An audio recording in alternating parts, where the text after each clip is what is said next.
ছিলাম। তো বৌমাও নাতিরে লিয়ে স্কুলে গেছে, তো ঘরে তালা টালা দিয়া টিয়া গেছি। বৌমা হেরে নিয়া এই স্কুল থেকে বাড়িতে আইছে।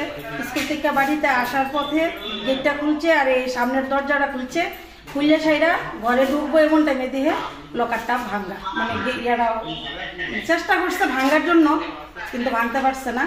আর উপরে সিঁড়ি দিয়া দরজাটা ভাঙ্গা তারপরে আয়া চেষ্টা করছে আর কি। এটা বিশালগড় নাড়াওড়া, আমি বিশালগড় দ্বাদশ শ্রেণী বিদ্যালয়। কিছু না নিতে পারছে না। আমার নাম চিংরানী ভৌমিক।